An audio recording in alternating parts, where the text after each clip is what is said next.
সমস্যাটা চলে যেত, ওই মানুষটা আমার জীবন দুর্বিষহ করে তুলেছে। যদি সে একটা বাসের ধাক্কা খেত, আমার জীবনটা কত ভালো হয়ে যেত। প্রতিবার বাস দেখলেই আমি এই দোয়া করি।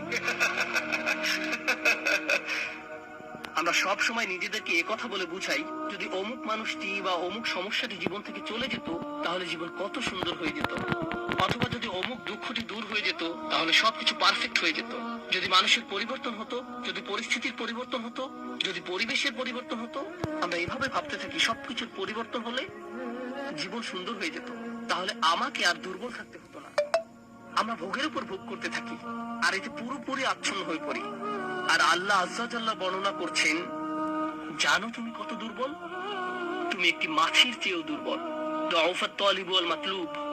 যখন তিনি এভাবে বলছেন, আমি আপনি মজ্জাগত ভাবে, অবিশ্বাস্য ভাবে কতটা দুর্বল, একটু চিন্তা করে দেখুন। আপনাদের প্রত্যেকের মাথায় বিভিন্ন জিনিসের চিন্তা আছে। প্রতিদিন আমরা এখন রোজা রাখছি, নামাজ পড়ছি, আর আলহামদুলিল্লাহ নামাজ পড়ার সময় আমরা মনোযোগ ধরে রাখার চেষ্টা করি, কিন্তু এর বাইরে আপনার মাথায় কোন চিন্তা ঘুরঘুর করে? আপনি কি নিয়ে উদ্বিগ্ন থাকেন? আপনি কি নিয়ে চিন্তা করেন? কোন চিন্তাটি আপনার মাথায় সারাক্ষণ ঘুরতে থাকে? কোন জিনিসটির ব্যাপারে ভাবেন এটা যদি থাকতো, আর কোন জিনিসটির ব্যাপারে ভাবেন যদি এটা না থাকতো?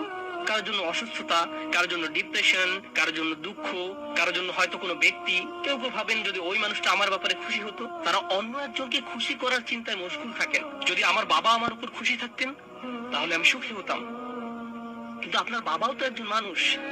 তিনি যদি আজ খুশি হয়েও থাকেন, কাল হয়তো তার জীবন শেষ হয়ে যেতে পারে। তারপর আপনি কি করবেন?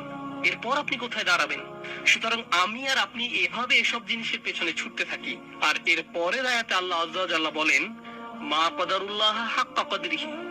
তারা আল্লাহকে যথাযথ মর্যাদা দেয় না। ইন্নাল্লাহা কাউইয়্যুন আজিজ। নিশ্চয়ই আল্লাহ শক্তিধর, মহাপরাক্রমশালী।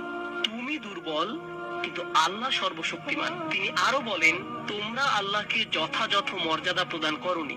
জানেন তিনি আমাকে আপনাকে কি বলছেন?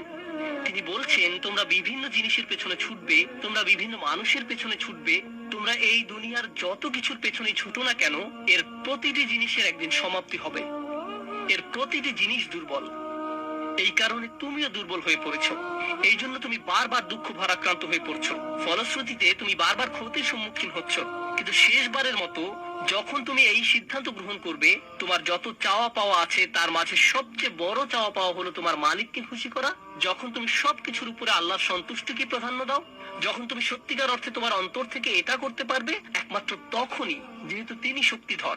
জানেন আল্লাহ এইমাত্র আমাদের শেখালেন, যখন তুমি দুর্বল কাউকে পেতে চাও, তখন তুমিও দুর্বল হয়ে পড়ো। কিন্তু তুমি যদি আল্লাহকে চাও, যিনি শক্তিধর এবং মহাপরাক্রমশালী, তাহলে এটা তোমাকে কেমন করে তুলবে? এটা তোমাকেও শক্তিশালী করে তুলবে। আর